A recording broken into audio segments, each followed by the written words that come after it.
Hello, and thank you all for coming to the fifth meeting of the Voices in Vegan Studies speaker series hosted by Arihanta Institute. Arihanta Institute is an online Jain Studies institute dedicated to bringing Jain teachings to the mainstream for the betterment of humans, non-humans, and the world as a whole. I am Jonathan Dickstein, professor at Arihanta and lead organizer for Arihanta's Vegan Studies Initiative.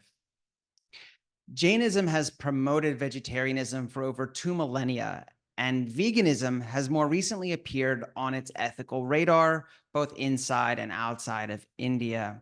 At Arihanta, the Vegan Studies Initiative presents and teaches veganism as an expression of multi-species nonviolence. Our initiative is multi-pronged, weaving together graduate-level academic training, live and self-paced online learning, public conferences and guest speaker events such as this one, and global partnerships with allied organizations. Overall, the mission is to educate, empower, and connect everyone, Jain and non-Jain, passionate about reimagining and co-creating a world in which our values and actions converge. Please go to our website for more information, and I will supply more information about the initiative throughout the talk today. Now, the Voices in Vegan Studies speaker series is spread out over 9 lectures until the end of 2024. Our next talk after today will be on September 19th with Dr. Pritesh Mutta with his talk, Dairy-Free Jain Diet, a Health Perspective. But let's turn to today's speaker, Maneesha Deckha, and her talk, Culture, Race, Veganism, Navigating the Tensions to Keep Animals in View. So Maneesha Deckha is Professor and Lansdowne Chair in Law at the University of Victoria in British Columbia, where she directs the Animals and Society Research Initiative. Her research expertise includes critical animal law, vegan ecofeminist theory, and postcolonial theory. She is the author of Animals as Legal Beings, Contesting Anthropocentric Legal Orders, and has directed an open access documentary series designed for high school and undergraduate screening titled A Deeper Kindness, Youth Activism in Animal Law. In 2023 to 24, Professor Deckha was a visiting professor at the Faculty of Law at the University of Zurich and a senior fellow at the Collegium Helveticum. Professor Deckha has many, many other publications and accolades, too many to recite here, but I will also provide links to those throughout the talk for those interested. Before getting started, I want to encourage everyone to type their questions in the Q&A box during the talk, and at the end, I will do my best to get to them when the time comes. But for the moment, I'd like to turn it over to Professor Maneesha Deckha. It's truly a privilege to have you here with us. Thank you so much for joining. Oh, the privilege is mine. Thank you so much, Jonathan, for that very generous introduction. And to Chris and everyone at Arihanta Institute for facilitating my involvement in this wonderful series. I'm really delighted to be here. I'd like to start off by acknowledging and respecting the Lekwungen peoples on whose territory my university, the University of Victoria, stands, and the Lekwungen and Vincennes peoples whose historical relationships with the land continue to this day. Of course, we know that histories and legacies of colonialism are very multi-species and interspecies. So I also like to acknowledge the many non-humans who were similarly devastated by colonialism and whose legacies are affected by that as well today. You know, that type of territorial acknowledgement, kind of a twin interspecies, multi-species one, is in my circles here in what is now known as Canada, very rare. Even though as territorial acknowledgements on the human side for Indigenous peoples have become very commonplace, to then say something about non-humans, again, is a very rare thing to do. Part of that, I think, would be probably attributed just to kind of entrenched anthropocentric thinking, where most people don't even think about non-humans as subjects of anything. But I also think part of that is kind of the concern and even amounting to, worry and fear that doing so is going to be misinterpreted as undermining kind of the respect and acknowledgement for humans here, Indigenous peoples, if we somehow bring animals into the mix. So this is just kind of a small example, but an entry point into the talk I would like to give today about tensions between pursuits and social justice struggles with respect to cultural equality, cultural determination, sovereignty, as well as racial equality, and species equality, as we know, in the form of animal advocacy. So let me just take a moment to share the screen, and hopefully that's going to work. And hopefully we're all now looking at the title slide here, Culture, Race, Veganism, Navigating the Tensions to Keep Animals in View. So just to outline the talk very briefly, what I want to talk about is this tension that exists between advocating for animals and advocating for marginalized human groups, especially those that are marginalized on grounds of culture and race. I'd like to discuss how I see these tensions manifesting generally in the public sphere in North America largely, and how then that has actually spilled over into the legal sphere in terms of judicial conversations and even legislative conversations being affected by this type of tension. And then for the second part of the talk, I would like to discuss, some writings I have done about how to dissolve the tension, how to kind of, combat it, and help reframe an oppositional dynamic that is more prominent into a more synergistic one between the pursuit of veganism and animal equality, animal flourishing, along with human rights struggles, especially along the lines of culture, sovereignty, and race. And similarly, as to part one, I'd like to make some comments about how I see the possibility of that general type of discourse in the public sphere. How can it come into kind of legal conversations in the legal sphere? Okay, so the first part, understanding the tensions. And here I want to take a Canadian example around Indigenous rights and animal rights. And I would do so just starting off here with the seal hunt. So perhaps some of us remember about 10 years ago now, when Ellen DeGeneres was hosting the 2014 Oscars, she took an impromptu selfie with a Samsung phone with Hollywood A-listers, like at least at that time, like Jennifer Lawrence, Julia Roberts, and so on. I think it's since come out that that impromptu selfie wasn't so impromptu. It was actually a product placement for Samsung.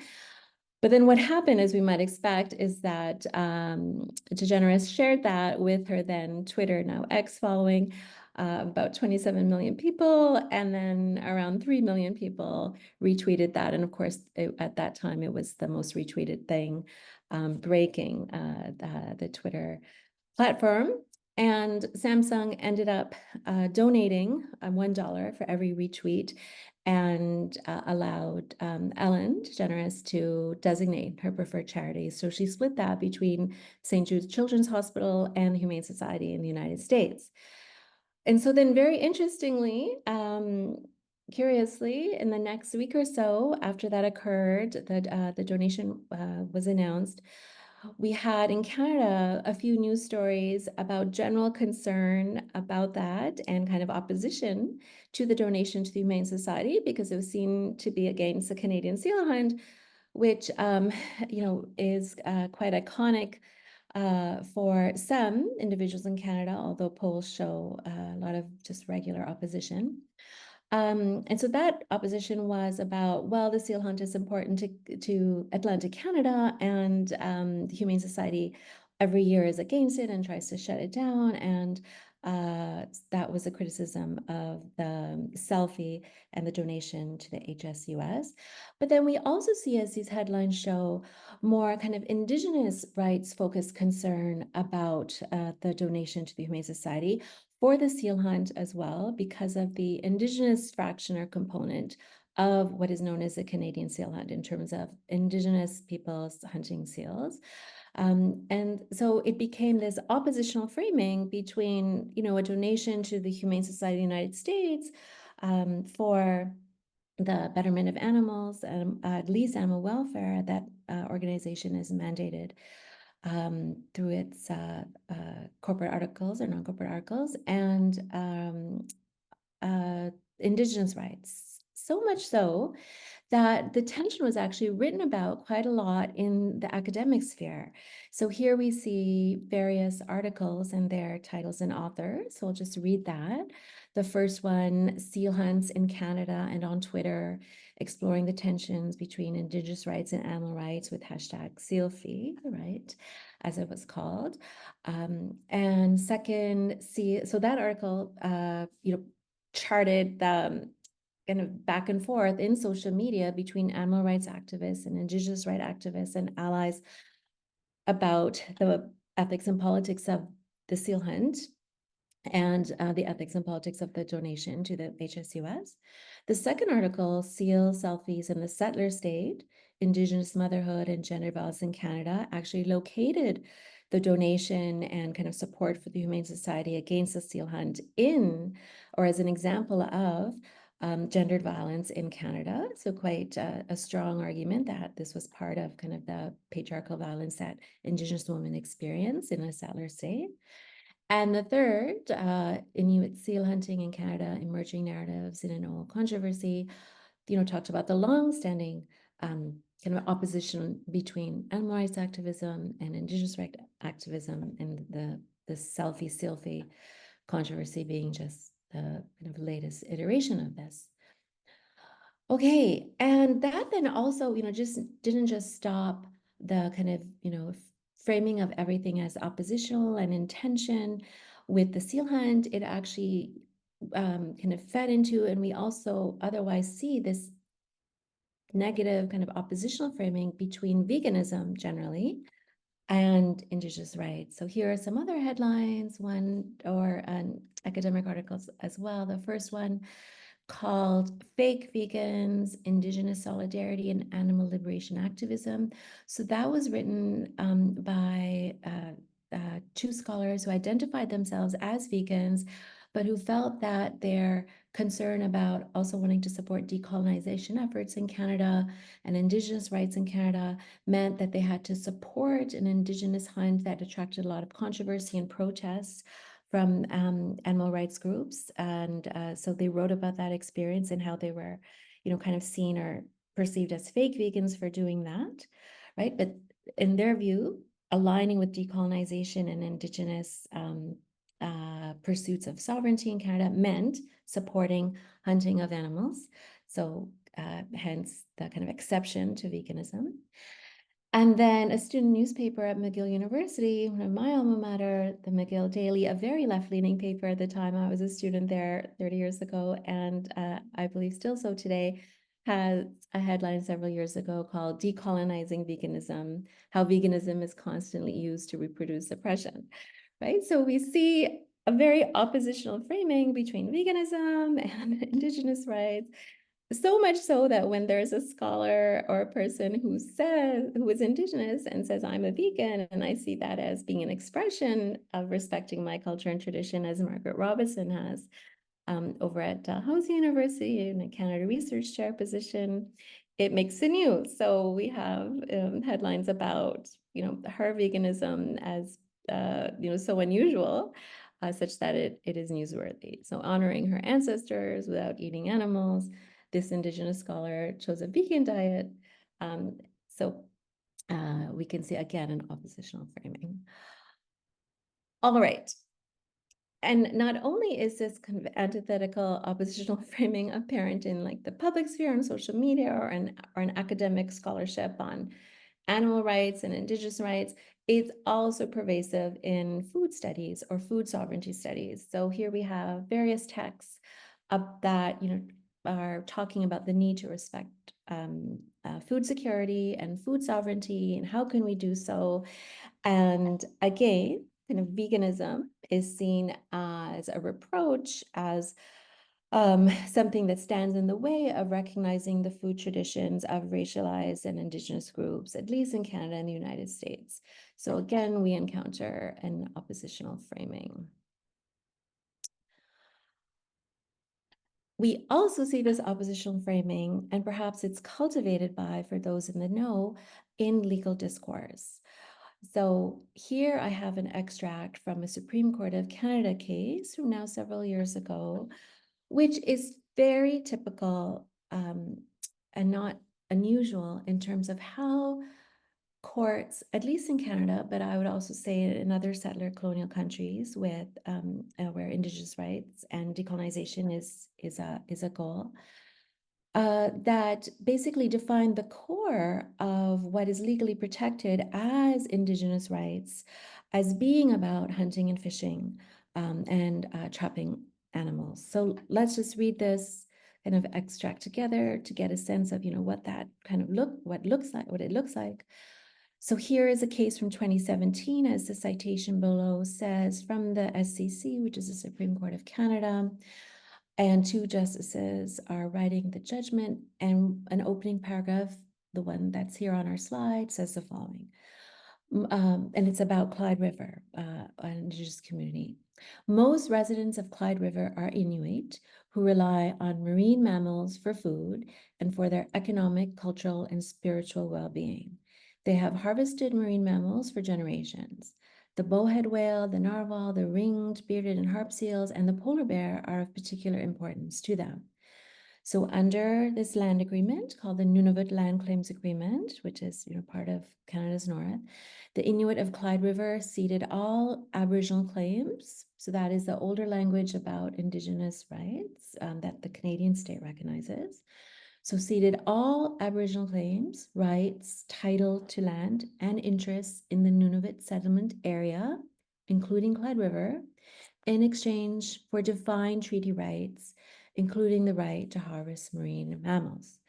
And so again, this is a very typical statement about, what are Aboriginal rights, as they're called in Canada, what are Indigenous rights? They're the rights to hunt and fish and trap. And while there are adjacent things that kind of make up those sets of rights, this is the primary discourse in our cases about what the Indigenous rights are. So a very tight correlation between what we think of and what the lay public might learn of as Indigenous rights, and how it's about killing animals, right? And so then again, we see the court setting up a very oppositional framing. Okay, so this type of oppositional framing between cultural rights, cultural sovereignty, kind of underlying racial equality, and tensions with other types of minoritized rights and social justice issues is not unique to the animal advocacy sphere. There is long-standing feminist scholarship about how to think about the rights of women and children in communities that are laboring under a minoritized, persecuted, or colonial status in a larger liberal state.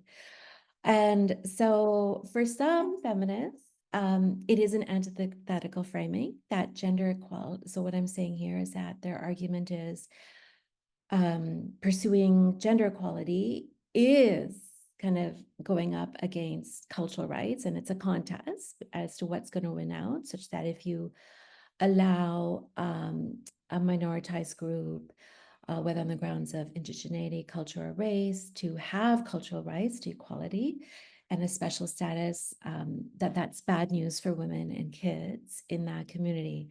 So Susan Moller-Oken, very famous political theorist from the United States, now passed away for some time, wrote an article with the provocative title, "Is Multiculturalism Bad for Women?" And basically arguing that it was.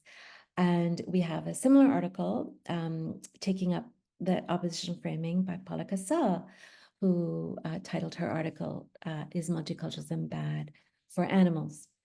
But both these articles, and let's say Casal's analysis in her own, recognize and have given life to debates that have proposed that actually it's not an oppositional framing between gender equality or children's rights and cultural rights, that's impoverished, reductive view or kind of a knee-jerk reaction, that rather we can see the pursuit of gender equality, the pursuit of protection of children in line with the pursuit of decolonization, racial equality efforts. And even on the specific issue of Indigenous rights in Canada, we have texts from Indigenous feminists who say the same thing. So they have a synergistic framing between the pursuit of gender equality and the pursuit of decolonization, rather than a more oppositional framing. So coming back to animal advocacy and veganism in particular, there are many ways to see that shared synergy in terms of the roots of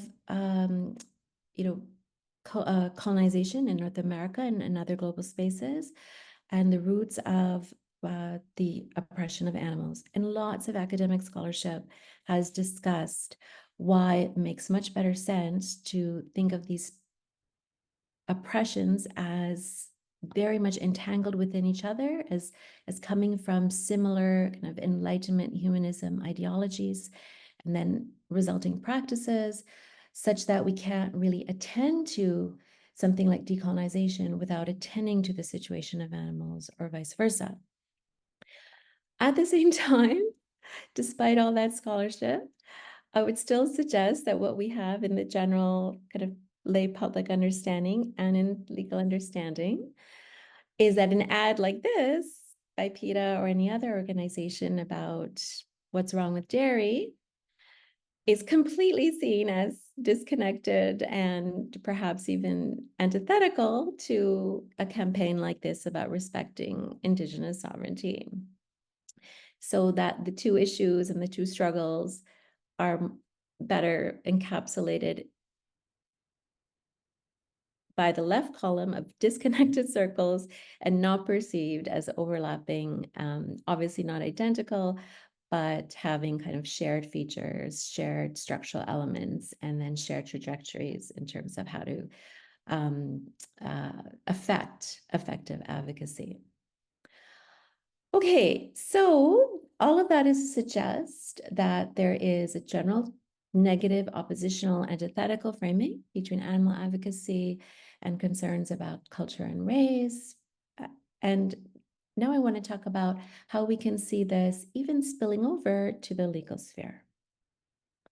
And here, to take just one example, but I think a really important example, is the case of Happy, an Asian elephant at the Bronx Zoo, who 2 years ago in June 2022 had a decision rendered about her by the Apex Court in the state of New York, the New York Court of Appeals. And that was quite an anticipated moment, quite a lot of media attention, because it was the first time in Canada and the United States you had the highest level of court, so the Apex Court in a jurisdiction, being asked to consider an animal rights case. So arguments from petitioner, the party leading the, bringing the litigation forward, about fundamental legal rights for animals, and not the usual like discourse of animal welfare and better conditions or protection while they're being used in industries and being held captive. And so the way this case came forward is from the Non-Human Rights Project, and they led arguments about Happy as an elephant being an autonomous being, right? And because of all the general things that elephant species can do, that morphed into legal arguments about having higher cognitive capabilities, having social abilities that approximate humans, that are very similar to humans. And what that means legally is that elephants, like Happy, are autonomous beings, so they should have the legal right of bodily integrity and bodily liberty, which means not being held captive in a zoo, which has X, Y, and Z problems in terms of, symbolically, in terms of imprisonment and lack of liberty, and then also has all these problems in terms of Happy's actual individual flourishing and health in the Bronx Zoo. She was one of two elephants at the zoo, is one of two elephants, but the two females were kept in separate enclosures. The zoo argued that they really didn't get along, but they were able to touch trunks through the enclosures. Okay, the precise legal vehicle that was used for Happy was something called the writ of habeas corpus. And we may have heard of this legal remedy before. It's extremely longstanding, centuries old in the British system, which is known as the common law system, which of course is what is underlying the United States. Also Canada is a primary colonial system. And the writ of habeas corpus allows someone to come to court and say, I think this detention that is going on over here is illegal. And I would like the court to ask the captor, the detainor, to come to court and justify the detention of the captive being, right? And so here the argument was for Happy that her detention in the Bronx Zoo was illegal and that the zoo needs to come and justify it to the court as being legal. And so in trying to have the long-standing common law writ of habeas corpus apply to elephants, that was asking the court to do a big legal jump because it had only in the United States thus far, and most jurisdictions in the world, been applied to human beings. Okay, so what we see, if we look at how the argument proceeded, is the following analysis. The petitioners and Non-Human Rights Project led evidence and put together a legal analysis supported by the likes of me and many other scholars who also gave supporting documents as friends of the court, basically saying, our arguments are slightly different based on individual people's own scholarship, but the main argument by the Non-Human Rights Project was that the precedent of the legal system on habeas corpus shows that it's now time to apply this legal remedy to non-human species like elephants. And so what is that kind of long-standing history? Like, what is the precedent? What are the previous cases saying about habeas corpus up until 2022 when Happy's case was considered? Well, the history shows that habeas corpus was the legal vehicle that was used to liberate human slaves in the US and the UK from the institution of slavery. That sometime later, it was also used to liberate women from patriarchal control. Sometime later, it was also used to liberate children from basically patriarchal parental control. And so if we look at that history and the arguments that were made and what the court accepted, it now makes sense given the proximity of elephants to human, on cognitive issues, on social issues, to see those elephant beings as also autonomous. And so the law, to be consistent, needs to now apply habeas corpus to the protective benefit of elephants. So that's basically the argument. And now let's consider what the court said. Well, the majority view by 5-2, so there were 7 people on the court, and the majority view was no, we're not extending. So Happy is, still in captivity. And in another article that I published about this case, I'm argued that, this case really comes down to concerns about race and racism and racial equality. What is going to be the effects on anti-racist efforts, particularly for Black Americans, if we grant Happy the protection of habeas corpus and do what the petitioners want us to do, sent her to sanctuary, either in Tennessee or California, to be with other elephants. So this paragraph here, which we can read together, I suggest, I have argued, is really the core of the majority's concern, despite the many other paragraphs and pages in this judgment. Okay, so let's read that. Here it's the majority talking, and they're talking about their colleagues in dissent, and there were two colleagues in dissent. So they're saying, the dissenters conclude that the logical progression of our common law runs from extending habeas to, quote, abused women and children and enslaved persons, end of quote, to granting an elephant the right to bring a habeas proceeding. An odious comparison with concerning implications, as both dissenters acknowledge, but one on which they nevertheless rely. We are unpersuaded. Okay, so the dissenting judges, and we can now see who are these judges.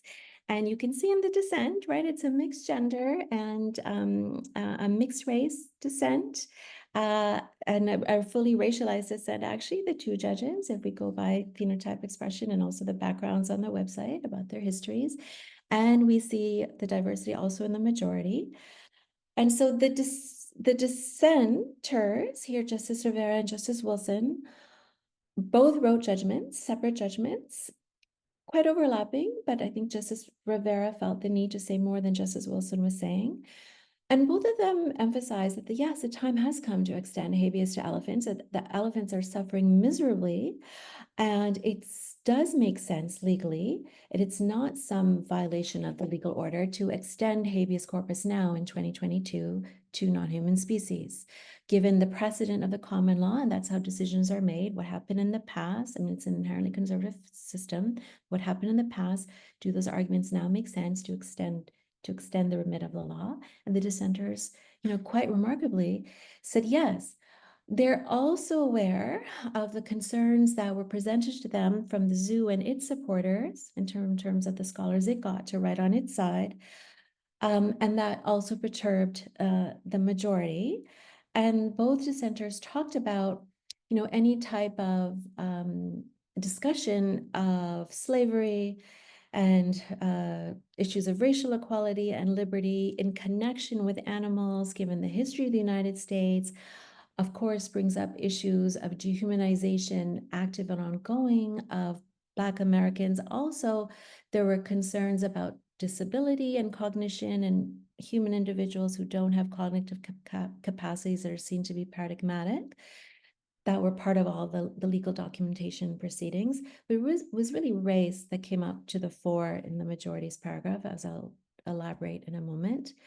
And you had then the dissenters talking about scholarship, not mine, but other individual scholarship, about why we need to see synergy between concerns about animals and other issues of inequality that we've dealt with now in terms of granting at least some formal equality, although of course formal equality is not a panacea, and we know that politically, socioeconomically, inequalities, stark inequalities go on. And I mean, all of this was quite phenomenal in an animal rights case where you had two judges talking a lot about culture, race, and animals and the scholarship in this area, and trying to show why, doing something that uplifts animals, and in this case, unhappy, like extending the writ of habeas corpus to non-human animals, is not a detractor against racial equality, is not undermining, is not dehumanizing for individuals with cognitive impairment or Black Americans or other racialized Americans. So that was what the dissenter said. Let's now go back to the majority quote, right? And so let's read that again and we get a sense of what the majority is saying. So they say, the dissenters conclude that the logical progression of our common law runs from extending habeas to those human groups now to an elephant. And they call this an odious comparison. So if you look up the meaning of odious, it's a really sharp term. It's really bold. The majority is basic, and definitions will have synonyms such as hateful, repulsive, repugnant. So the majority judges are calling their dissenting colleagues basically hateful, or saying they're making a hateful connection. They're making odious comparisons. And I would suggest to you that this is because of the concerns that anything uplifting animals is going to demote those whose humanity is still precarious, even if there is formal legal equality. So we see the tension kind of spilling over into this legal sphere at a very high level in the case about Happy, right? And preventing, blocking the arguments about why Happy should, be released to sanctuary.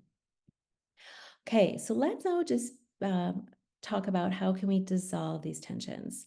And so there are lots of arguments in the scholarship, but also I think just available from, the general public reading and internet awareness about why uplifting animals and caring about animals and being vegan has multiple human benefits and are kind of aligned. And so this one website from a well-fed world, a plant-based hunger solution, presents kind of that alignment on issues of food insecurity and global hunger, climate change, global warming, biodiversity. So we can point to, those alignments to kind of dissolve the tension. We can show, who are the people around the world in Africa, Asia, elsewhere doing this work. It's not all just white Western people, as it's the oppositional framing kind of imparts. It is really kind of the majority of the global South doing this work. We can talk about what psychologists talk about, the interspecies model of prejudice, which shows that, and this is just one article, that looked at how children kind of compartmentalize and categorize and dehumanize. And the interspecies model of prejudice is a model that suggests, according to the data, that when we are expressing social dominance orientation over animals, we also do that over marginalized groups of humans. So we can show alignment between the struggles there. We can also make the point that Jonathan Safran Foer and others have made, and he made it, here particularly prominently in an op-ed in the New York Times about how veganism, and he's just talking about vegetarianism even, is not some, elite kind of practice that's against the interests of racialized individuals or otherwise minoritized individuals, and the byline here says, if you care about the working poor, about racial justice, and about climate change, you have to stop eating animals. So we could do all that, but if these types of arguments usually point our attention, as the title here of Safran Foer's article, The End of Meat is Here, to the issue of eating meat, to the issue of eating animals. And as I've argued in an analysis about dairy and decolonization, this type of argument doesn't get away from the impasse that is normally presented between veganism and Indigenous rights and racial equality, which, when we come back to the issue of eating animals, so veganism is against eating animals, but these racialized and cultural groups, eating animals is important to them. That's the perception. So there's a conflict that cannot, be broached. So to be pro decolonization, you can't talk about, veganism, it seemed to be in tension. And while all these, slides give us multiple prongs to talk about synergies, I don't think anything is as effective in dissolving the tension around veganism and its perceived conflict with issues of culture and racial justice than talking about the dairy industry.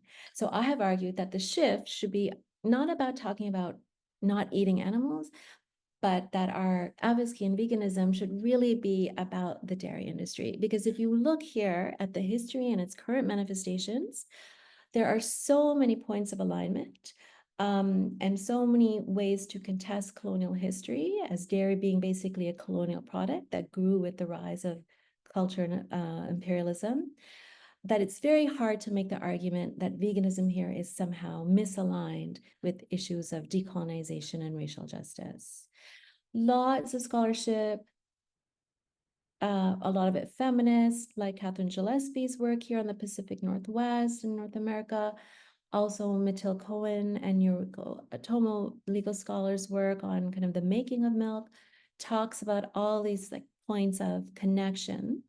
So here, just quickly, we can see also for chickens as well, but the point is maybe more easily made with dairy, with something like the ad on the right, love your mama, so does he. Basically, if we drink milk, we're breaking family bonds.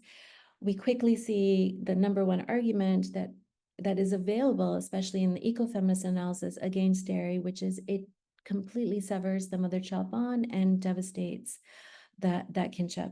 And that really aligns with reproductive justice arguments very neatly that, of course, affect all women, but also very much affect racialized individuals on issues of immigration, about stop separating families at the American-Mexican border, but also other reproductive justice issues.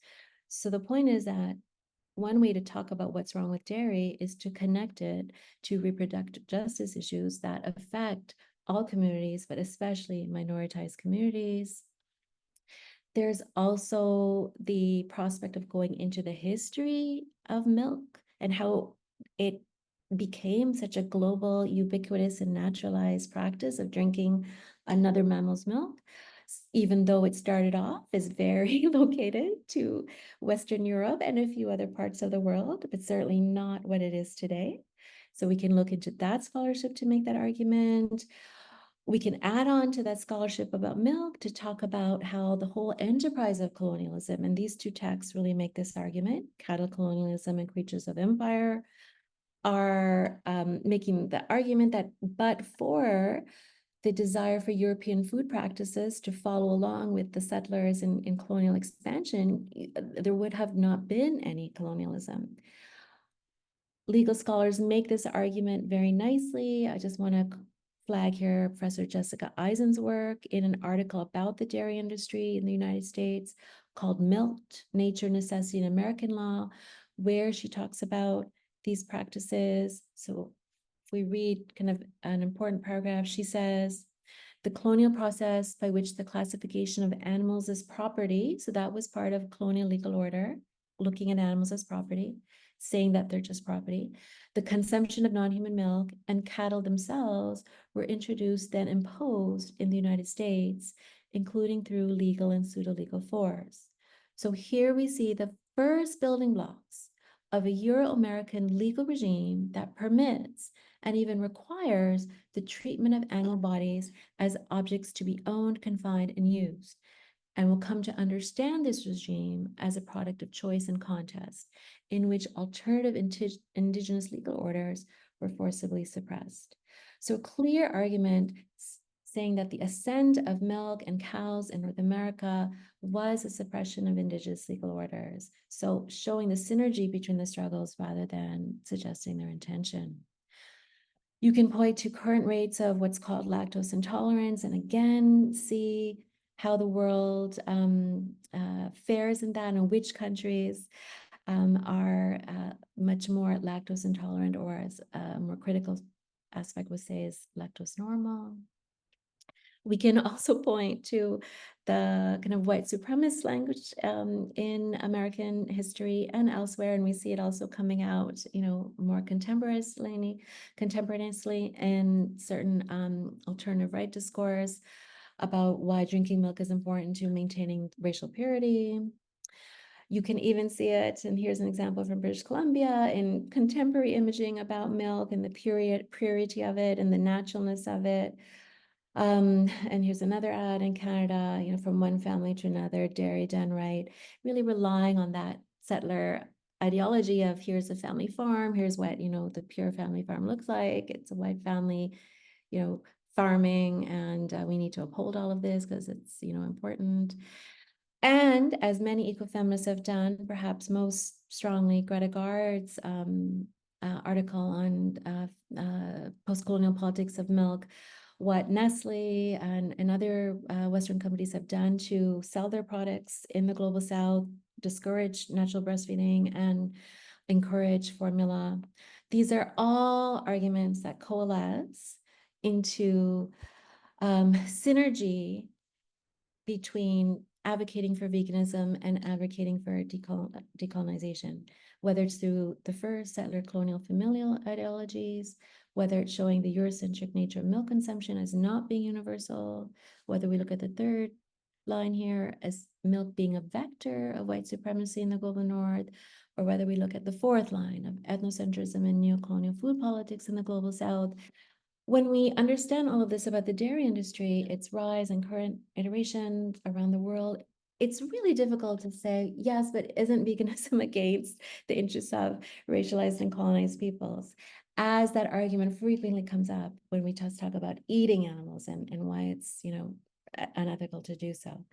But with dairy, it's very hard to make that argument for what I hope is now kind of apparent reasons. And this is not just particular to North America in the settler colonial context. I would refer everyone, if you haven't had a chance to look at it, to Professor Yamini Narayan's wonderful, really hard to read, but very important to read book, Mother Cow and Mother India, A Multi-Species Politics of Dairy in India, where she also says a focus on dairy can help dismantle the oppositional framing between animal advocacy and concerns about religious discrimination and anti-Muslim sentiment in India by the Hindu right, the ruling political party. So focusing on dairy is not just useful to show alignment, let's say in a settler colonial context like Canada, but also in contemporary India. So very quickly, how can we think of, that type of analysis I've just presented coming into the legal sphere to kind of counteract what we saw with the happy situation where we had the majority of judges concerned about, well, if I uplift animals, I'm going to be going against the interests of marginalized human groups on grounds of disability, but really, on grounds of race and culture. Well, there are now in some jurisdictions, here's an example from the Constitutional Court of Ecuador, what is known as the Estrelita case from a few years ago, where the Constitutional Court recognized, in a way that wasn't recognized for happy, the rights of Estrelita and other animals, basically wild animals, so not animals in the food system, but wild animals as having rights coming from an indigenous, grounded, now legally recognized paradigm of the rights of nature. And there's a lot of momentum, as we may know, for the rights of nature coming out of spaces like South America to kind of globalize and come more into the Western legal understanding of who animals are, i.e. not property, and that they should be subject of rights. So we can turn to non-Western legal orders, which by definition is a decolonizing move, to show why, while it's not a panacea for animals, obviously, that the more generous understanding of animals as subjects, as beings entitled to justice, as having rights, as being called legal persons, or other being categorized in other legal categories, that is not just lumping them in with tables and chairs and iPads as just property to be used and exploited by humans and corporations. We can go to those non-Western legal orders to then inform and reshape Western legal orders like the common law, like the civil law coming out of France. They're so globally pervasive because of histories of imperialism and colonialism. So thank you so much for your attention. I would just refer you, if I may, to the documentary series that Jonathan spoke of in the introduction. These are short clips on the law and the legal situation in these areas. If anybody wanted to kind of have a short introduction to get more of a sense of what I've been talking about, as well as more of a legal sense of possibilities of reform. And I'll just stop sharing, and I look forward to your questions. Thank you. Wow, thank you so much, Professor Deckha, for taking us on that journey of just so many interesting topics and literature and cases. I think our audience, like myself, is probably a bit bewildered, but in that good kind of way of having so much data and material to draw from.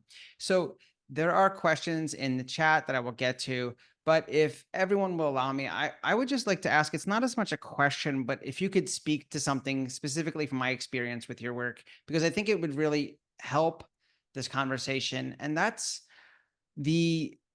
how you write about, right, with thing you've often been quoted as referring to animal as a violence producing category, right? I've seen this in your work before. And if you could talk about how even the categories we use, such as animal, like its constructed nature, right? The same way that, say, Sonara Taylor talks about disability as we think about it's a static category, but it's actually a very fluid and malleable category that's dominant, it's usually wielded by those in positions of power.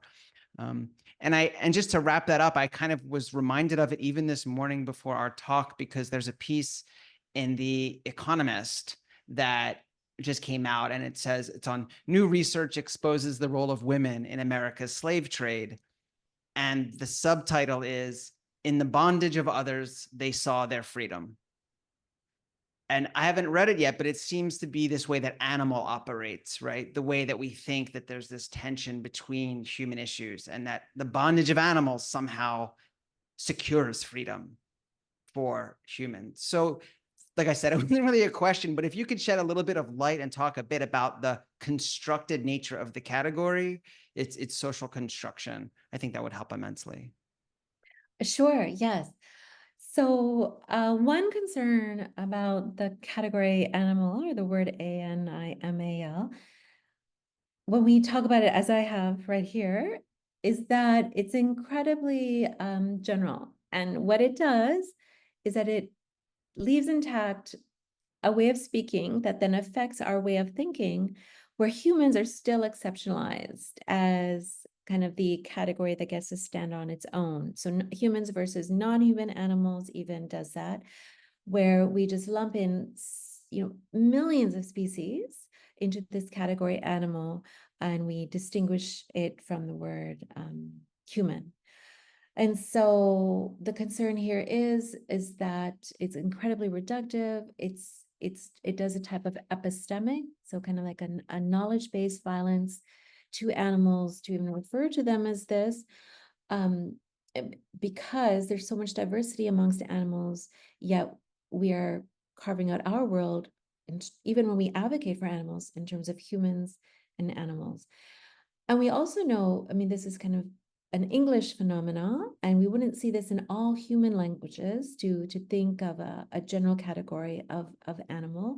And we don't even understand that because we're so obviously involved in our own native language or languages, and we can't even see that kind of differentiation.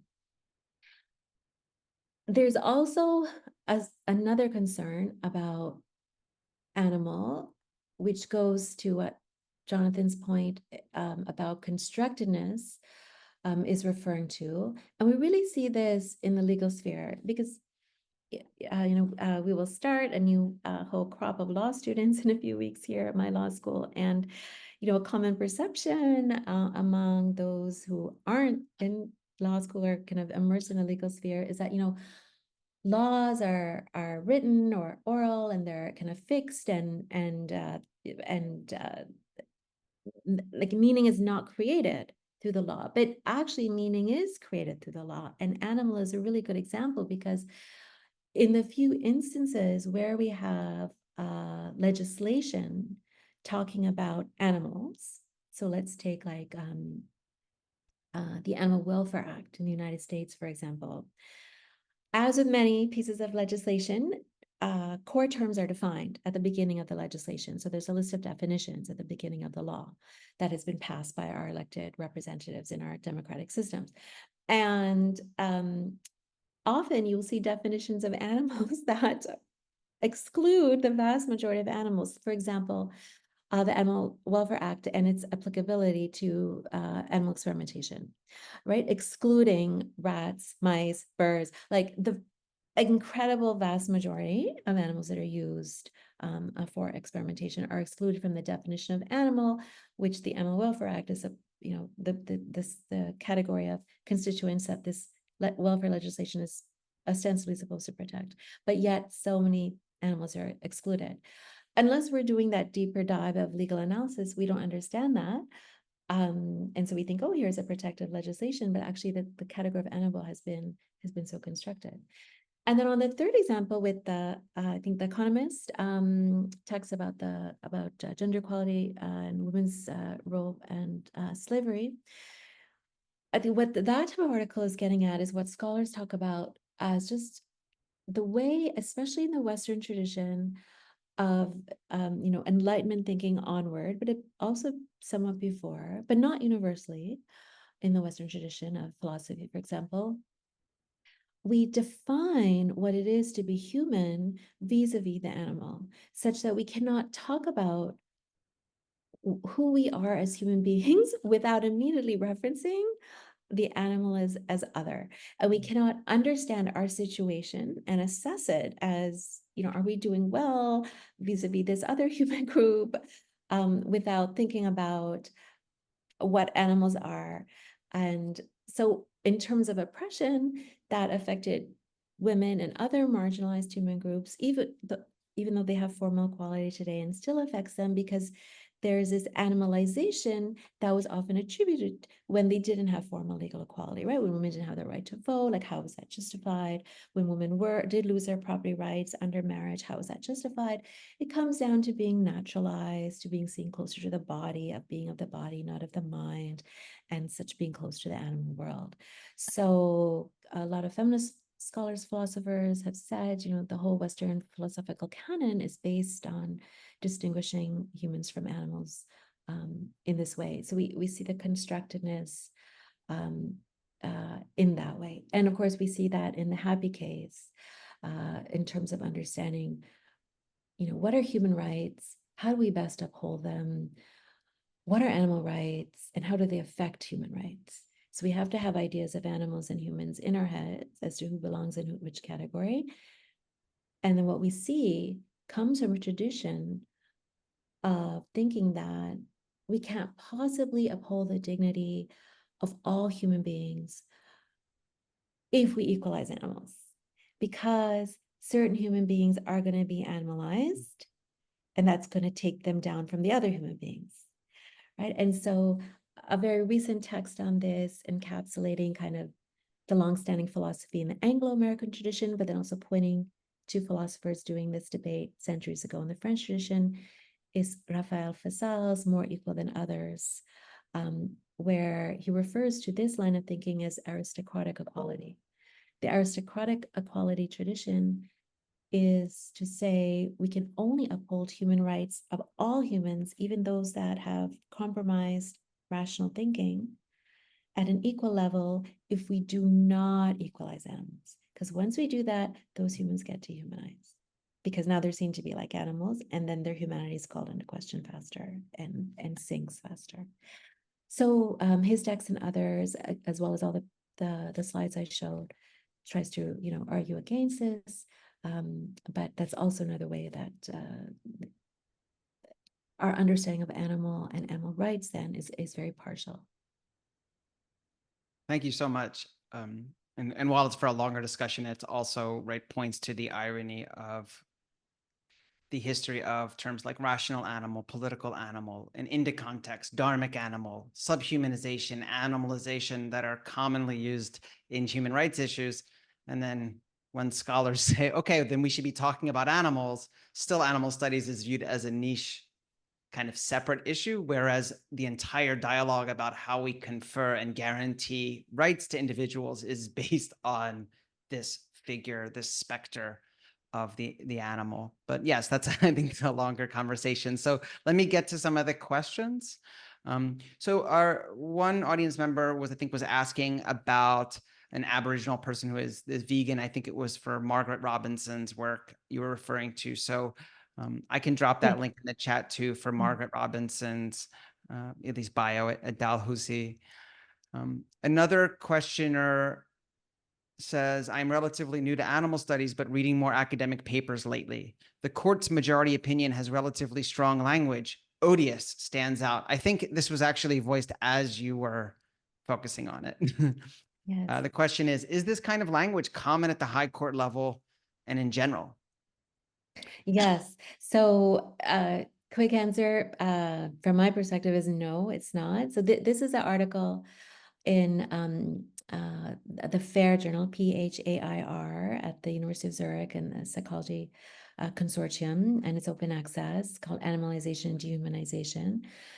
where I discuss this in much detail. And so, no, it's not. Like, so, I mean, it's fair, I think, to say that the way American judges talk to each other is probably the sharp when they disagree. So when some judges in the majority and then others are in the dissent, it's probably the sharpest way that colleagues on courts, especially the Supreme Courts of their jurisdictions, speak with each other in terms of passing, jabs and insults or in a veiled, sometimes not so veiled way. But, searching a word like odious, which is incredibly disparaging to say someone is odious or to say that's odious. Again, if we look in the Webster's dictionary, the Oxford dictionary, you get synonyms like hateful, repulsive, repugnant. And so you have that's really atypical language. And yet the judges felt justified in putting it out there against their colleagues. And that justification, I've argued, comes from this sense that it's like a stigma. It's so disgusting to them to think that an animal could be compared to humans in the way that the Non-Human Rights Project and their dissenters are now, dissenting colleagues were now being receptive to, because it's obvious for them that it's antithetical to the rights of racialized groups in the US, given the history. And so hence like the negative framing. So it is atypical, but then also reflective of the strength by which they hold that conviction and kind of the uphill battle in trying to show why the comparison is actually sensible and actually important for issues of racial equality and decolonization, which is what the dissenting judges tried to do, and which explains the last line of that majority slide where they said the dissenters acknowledge this is a concern, then they try to, explain it away, and we, the majority, remain unpersuaded. One of our attendees also flagged how it seems this language of odious comparison also summons kind of the history of the comparisons of industrial animal agriculture and Holocaust and Jewish communities. And right, so it kind of conjures that same very, very sensitive history with kind of the phrases of eternal Treblinka, right, in Charles Patterson's book and other work, or dreaded comparison, Marjorie Siegel's work. That this is just for our audience that, yeah, it seems to be that these kinds of strong language always comes out. But it is interesting that you're seeing it even at the high court level. Yes, and there's actually, I mean, so the issue of, how to talk about animals, how to do it, in a non-legal sphere, how to do it in a legal sphere. Should we make comparisons? Should we make parallels? I mean, that's an active live debate, and there are variety of perspectives among vegan animal scholars about what to do. I have written about that in the introduction of my monograph, Animals as Legal Beings, as to how to think about that. And certainly there's kind of a case to be made as to any comparison should be done kind of with care and thoughtfully and informed. The point is that with Happy's case, the majority was exposed to multiple comparisons in the legal submissions between human enslaved persons and women who were in a different situation, right? These aren't identical types of oppressions on race and gender. Children are in a different situation than their mothers in the family, but there's a lot of overlap.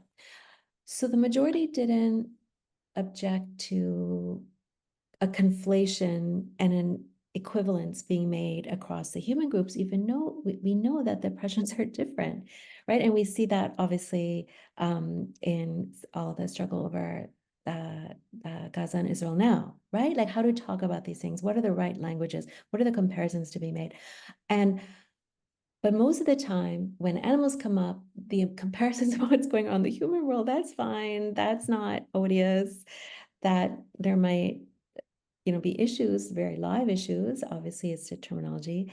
But then all of a sudden, when you bring animals into the mix, it is then just this reaction, kind of a psychological reaction, as I've argued in the PHAR piece, that, we just can't accept this equivalence. And the Holocaust example and issue was actually present in a Canadian case. So some of you may have heard of the activist Anita Krantz, who's credited with starting the SAVE movement. So, when activists go out, try to approach animals with some, sympathy and empathy, and maybe sometimes water or watermelon on a hot day, as animals are like really in their only time of daylight and their whole truncated lives en route to slaughter. So Anita Krantz and her colleagues did this in southwestern Ontario near Toronto. And of course, that was an irritant to the local farming community because they would stop on the public highway medians, which in Canada are public lands. And while the light is stopped at red, or there's a red light, try to make a connection with the pigs in these trucks that have openings like slats. And then eventually she was charged with mischief under the Canadian Criminal Code for giving kind of a toxic substance to the pigs that could then jeopardize the whole food system, basically. And that case went to court with pro bono lawyers arranged through PETA. And so 2 Jewish lawyers took that on and made the Holocaust analogy. And they brought in evidence from other Holocaust survivors as to how animals are treated. We can think of it as being similar to other historic travesties. And they made other arguments as well. The judge, again, in a legal tradition in Canada, the United States, where judges are supposed to appear neutral between the parties, right? They're supposed to be kind of moderating and giving, kind of, adjudicating, but not in any type of impassioned way. They're not supposed to be reprimanding really lawyers, at least in the public judgments. Yet this judge felt very comfortable and confident reprimanding lawyers for making that analogy, and also reprimanding the public that came to hear the case, saying, I find it interesting why this courthouse is filled every day, but yet in a murder case down the hallway, there's nobody sitting there listening to that from the general public. So basically saying, why do you care so much about animals, whereas a human person has died by the hands of another human over in that courthouse? Nobody cares about that. And yeah, so Happy and the pig, as it was called, the pig trial case from several years ago now, we could find other examples, and I'm sure there will be examples going forward. So what I've tried to write in these articles that have kind of merged into the presentation today is, we need the judges that are taking on these cases, and even legislators who are writing these laws, like they are more aware of kind of the intersectional politics of justice and issues about racial equality, cultural equality, and they may be in favor of animal equality. They may even be vegan themselves, right? But then they're like, there's this concern about holding back as to what they might do for animals because they're going to be labeled as basically a cultural imperialist, or this is a racist argument, or this is anti-Semitic, or whatever it is. And then all of a sudden the discourse shuts down, the critical thinking shuts down, and the animal claim can never get a proper hearing because it's overwhelmed by these issues of race and culture because of the antithetical framing. So we need to find a way, I would say, to show that there's a more synergistic framing available, and which is completely authentic and data driven, but it's not yet the prominent one in the public sphere. Great. I mean, in that vein, a student, or excuse me, an attendee asked that they now seem to understand that the exploitation of animals generally does not happen without the exploitation of marginalized humans. This created conflict between animal rights and human rights seems like a distraction and delay tactic to address exploitation across the board. Kind of question mark. I guess we've talked about it a little bit, but maybe if you want to add just a little bit more about this notion of a created conflict, right? We have some literature on this too, right? That's Sue Donaldson and Will Kimlicka have famously written about. I think that's a nice piece for people to relate to. And you talked about multiculturalism itself, but maybe if there's like something else you want to add to that about the created nature of this conflict. Yes, I mean, it's not just like one source for that creation. It is multiple, from we go from, and the psychology literature shows us, like, we go from being young humans at a certain stage of development where we have much more affinity with animals. And if we spend time with any human children, we know that all their media is animal permeated, it's saturated with animals because of the affinity and the empathy that is there, that then in many cultures gets adulted out of them. And that's part of the creation where, we hear from families, we hear from religious institutions, and we learn in schools, like, that the proper way of relating to animals is this way, not, kind of a vegan, compassionate way, where compassion means veganism. We do use the term compassion a lot, and that is only ever understood to be kindness at a certain level of how animals are kept in captivity. And so hence anti-cruelty laws have been there forever. Although they protect like almost nothing, if that. So that's one way that the conflict gets created, that the natural way to relate to animals is this way, and not as, let's say, kin or as equals, which we do see in, many indigenous worldviews, that that's the way to relate to animals, even though it can also then mean hunting under certain protocols or fishing under certain protocols for those animals. So, but when we focus in really on the discourses about human rights and human injustices, this is where the conflict is kind of more delineated and entrenched as an antithetical one, because we have people writing in philosophy for a long time, and that affects, how lawmakers make laws. It then affects how people think as well. We hear it from all majority religions, that humans have a certain dignity. So whether it's coming from like a religious idea of dignity, of the sacred, or it's coming from a secular idea of dignity, we hear a lot about humans have dignity. Well, why do humans have dignity? And this is what Professor Raphael talks about in his latest book from Oxford University Press. When we're challenged to sit down and articulate why do humans have dignity, very quickly the options narrow, and to substantiate that argument, the only real way to do it is to say it's because animals don't. Because we're different from animals, we can do X, they can't, which is often not true. That type of argument has been made throughout last several hundred years at least, with a success. Humans can use language, humans can use tools, humans have rational capacity. First of all, we know that's not universal across humans, so hence the issue about dignity and protecting all humans. And then some new study comes along to show, oh, actually animals can do this too. So now, like, interestingly, the tide has swung back to saying, oh, well, humans can express religion. Well, who cares, right? Is that supposed to be the marker of who's entitled to not be held captive and abused and mutilated and tortured? And that might be nice, but is that supposed to be like an ethical legal marker? And so then the conflict is created that to value human dignity and to protect humans who are vulnerable to other humans not valuing them on grounds of disability, on grounds of race, religion, we need to just say all humans are equal because they're human. And as soon as we say that, and this is the aristocratic vision of equality that Fazal and others have talked about, as soon as we say that, we have implicitly said that animals matter less because they are not human. Mm-hmm. And so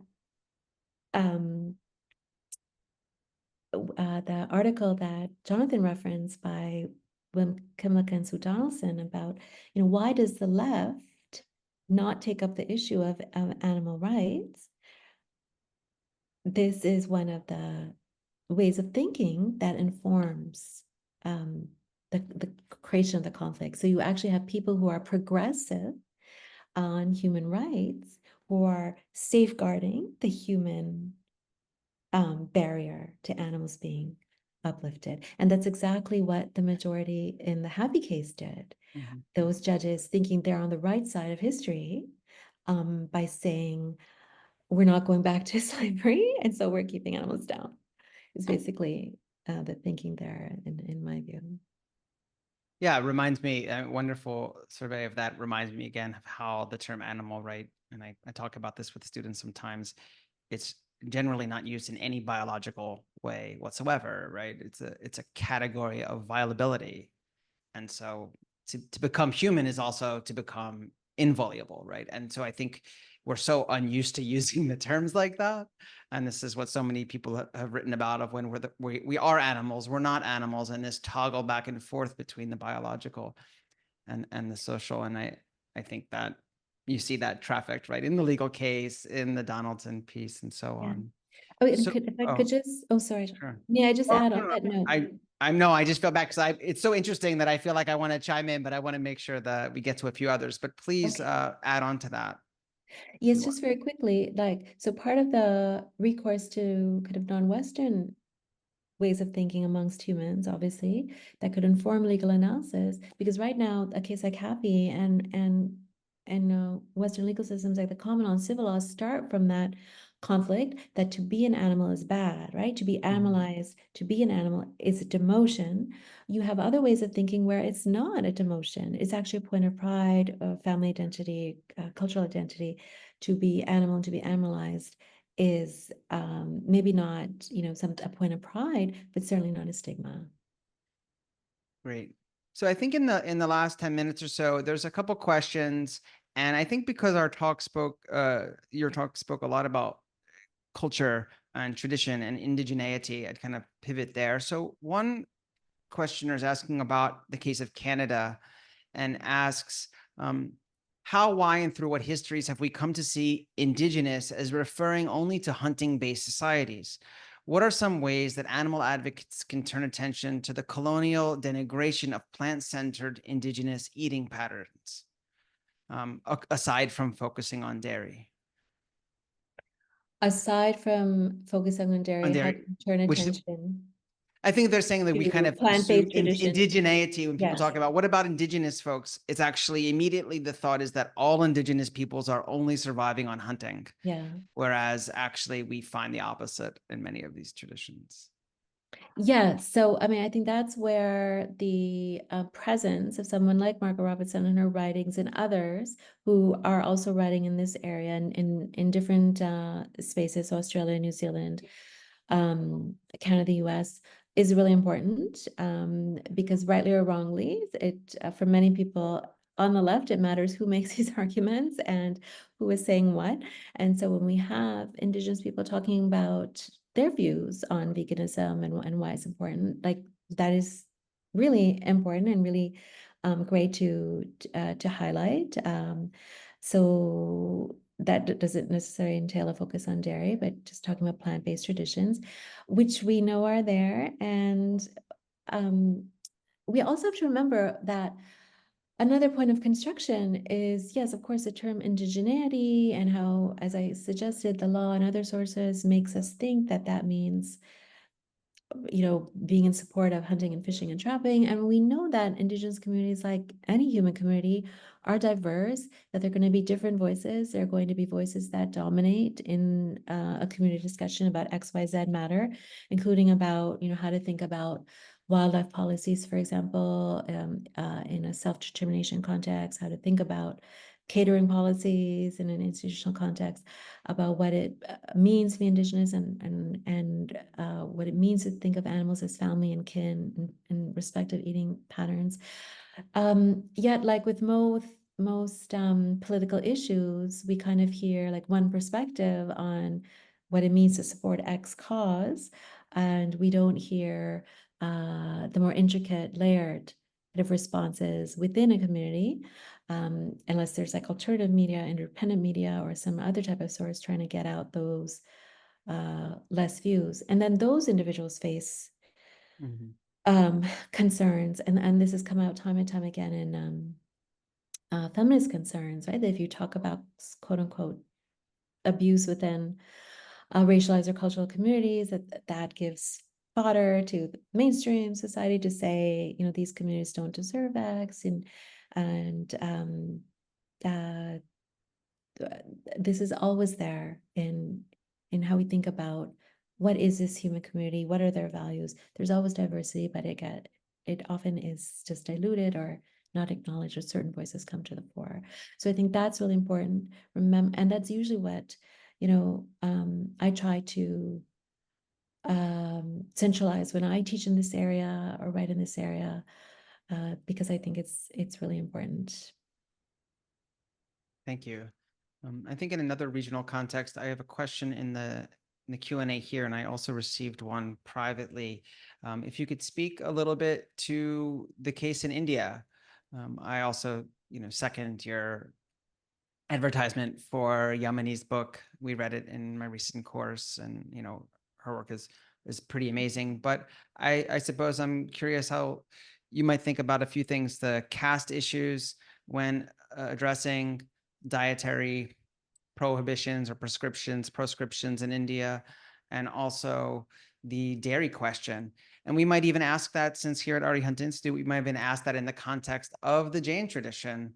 How do you think we can navigate these cultural, religious sensibilities in the Indian context? I mean, this is a massive question, so I'm kind of just laying it up for you to take whichever kind of slice of it you think would be most relevant. But it'd be great if you could speak to that.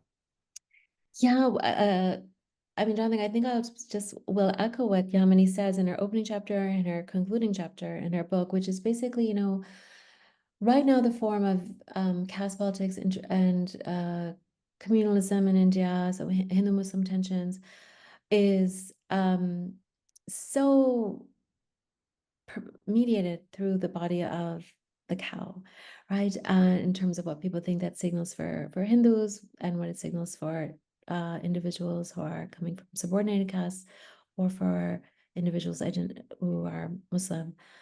And her point is that, in a context where now eating cows or eating beef is seen to be an expression of solidarity with Muslims against Hindutva ideology, like, how do you begin to work around that in trying to keep animals in view, as she really does in so many of her writings?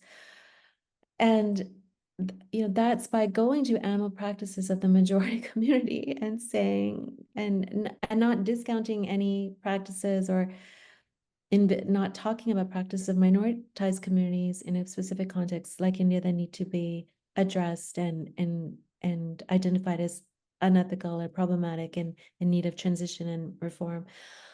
But then if your majority campaign is like an anti-dairy campaign, that will strike right at what is seen to be good about the treatment of animals in kind of a Hindutva worldview, whereas this idea that if dairy is pure and dairy is right, not because like of the whiteness of it, like in the North American context, but the fact that it's celebrating the cow as our mother, right? And of course we respect our human mothers, we respect cow mothers, and that's why we drink her milk. And then Yamini's whole analysis is about, well, actually that doesn't respect, and that is incredibly violative and devastating and exploitative. So it is trying to find in a particular context like India, on other issues as well, what will be then more easily framed as a critique of majoritarian practices, so that it doesn't look like it is targeting then certain groups. And I don't want to be misread here or misunderstood. Like, certainly I think all human practices are up for contestation, whether it's a minoritized group or not. Because I mean, if you take the feminist example, there are horrible practices against women and children that we can see as minoritized, and we have to stop that. The same thing would go for animals. And the challenge is how to frame it so that it doesn't look at just, and as it has actually been in certain spaces, if you think of anti-cruelty laws, as a targeting of minoritized practices when we do think about animals, and we're not able to see the majority practices as problematic. Thank you. So there's one more. I really do apologize for those that asked questions we couldn't get to. Just trying to keep things, generally within the topics we're focused on today. But we will post the recording of the talk on our YouTube channel, and those can kind of ask questions in the comments there, and hopefully we can at least us at Arihanta or fellow listeners can chime in. But I'd like to maybe end on one question that I think is kind of relevant. And it speaks to what you're talking about of how do we have these conversations, whether we're talking about the cultural lenses of a minority group or a majority group and so on. And so someone is asking that they understand that we need legal and policy reform, but they're also curious about what about our conversations and engaging with our communities. So maybe you could end with some kind of advice or tips on how then do we engage if all cultural practices are up to some kind of gaze and even scrutiny and maybe even criticism. Is there a certain form of approach or tact that you think is most helpful? Yes, I think in my own personal experience, but then, having kind of thought about this for a long time now and taught about it to teach others, I would engage someone just through a really good story. And there are many, and we know that fiction, literature, and maybe in today's environment, documentaries, movies, I mean, that certainly happened with Canada and outlawing cetaceans in captivity. That was Blackfish that did that, that started that momentum. If you can connect by sharing a story, either visually through film or through the written word, or some other medium, I think that is what we as humans latch onto, many of us, and that's what we then starts the empathy that can come forward. When it is left at the abstract level, that doesn't work for everyone. I mean, some of us can read the academic text and be like, oh my God, I'm not morally consistent in my life. I have to become consistent and change. And that's great. But others will maybe stick to that change because of a connection, either to a person, right, in terms of a family or romantic connection, but also because of encountering a person or a non-human person in a story, whether fictional or not. So there's some great texts for anyone who wants like a fictional version, I think, of Yamini's book. That for me would be The Story of a Goat in India by Parul Murugan, who just takes his perspective of this she-goat in an impoverished human community and shows what her life is like for her. And there are other, obviously, examples. We know that like something like Black Beauty, right, has had that historically. Other types of texts, of course, have had that effect and resulted in that big social movement or some movement coming forward. So in our personal conversations, I would try to connect through stories, real or fictional. Yeah, I think that's a wonderful tip. And it kind of also relates in closing here to how I think I remember Gary Steiner saying something like ethics starts with the felt kinship. We don't start ethics in our heads. Most of us, we actually have an experience. We feel compassion, and that might generate that vow of nonviolence. If I can make a kind of Jane connection here, is we actually feel the compassion and then are impelled to enact a certain kind of ethic or vow. And so I think what you're saying is the way to conjure that compassion, to make it personal about someone's own experience, is to give them something, maybe not always some academic or philosophical text.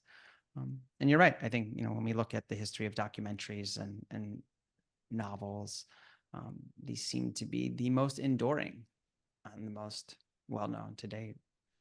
So overall, I just want to say thank you so much for joining us. This has been a wonderful talk and experience, and I know that our audience has benefited immensely from it. And so I think we're all waiting for whatever work you continue to do, and we will share it through our channels as we know how vital it is. Thank you so much, Jonathan. Thank you everyone for being here. I really appreciate you sharing your time with me. Thank you. Thank you so much, everyone. And we hope to see you at the next event in September with Dr. Pritesh Mutha. Thank you all so much. Bye.